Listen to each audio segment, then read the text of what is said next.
ออกมาจากวัดสุทัศน์แล้วที่แรกเฮาก็คิดว่าเฮาจะกลับแล้วแต่เลยคิดไปคิดมาบ่กลับดอกหอจอดถึงล่ะเลยจะไปต่อที่เสาชิงช้าบ่มีคนถ่ายเฮาก็เลยไปถ่ายรูปได้นิดหนึ่งสู้แดดบ่ไหวทุกคนแดดร้อนร้อนหลายบ่ไหวก็เลยย่างไป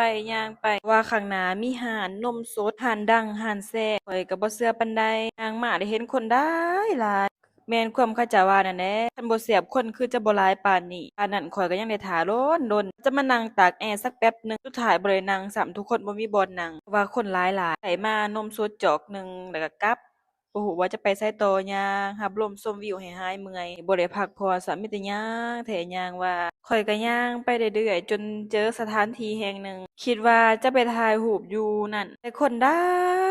แท้หลายว่าแหกันปานหยังก็บ่ท้อทุกคนเอ้ย ปานหมดเลยบ่อยากสิบรรยายพาทุกคนไปเบิ่งนี่ช่วงนี้ต่างชาติมาเที่ยวหล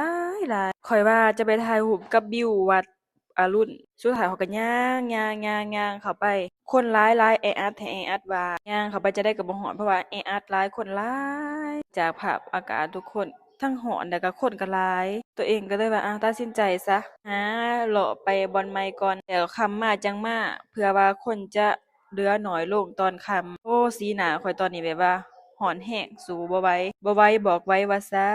นนี่ได้แต่ถ่ายวิววัดมาให้เบิ่งคนหลายแท้หลายว่าขนาดว่าตอนนี้ประมาณเวลาเกือบ7โมงแล้วบ่หรือว่า6โมงปลายนี่แหละคนก็ยังหลายแต่แล้วข้อยก็ตัดสินใจไปต่อที่วัดโพธิ์วัดนี้คนไทยเข้าฟรีคนต่างชาติเสียตังค์300บาทจ้าเคยเข้าไปครั้งแรกคือกัน ย่างเข้ามาในวัดโพธิ์วัดนี้เพิ่นว่าวัดผานอนผาใหญ่ข้อยบ่ทันเคยมาข้อยก็เลยอยากมาอีกแล้วเข้ามาก็เจออีกแล้วคนต่างชาติหลายแท้หลายว่าเป็นเทศกาลหยังคนต่างชาติเขาเจ้าเพิ่นมาเที่ยวหล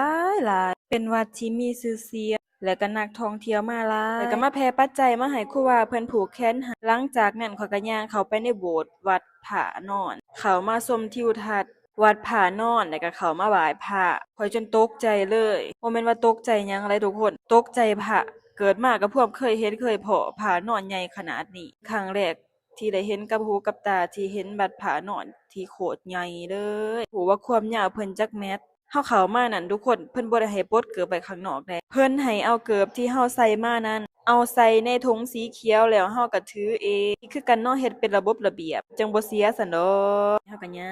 างไปเรื่อยๆก็มาไหว้พระอะไรแป๊บหนึ่ง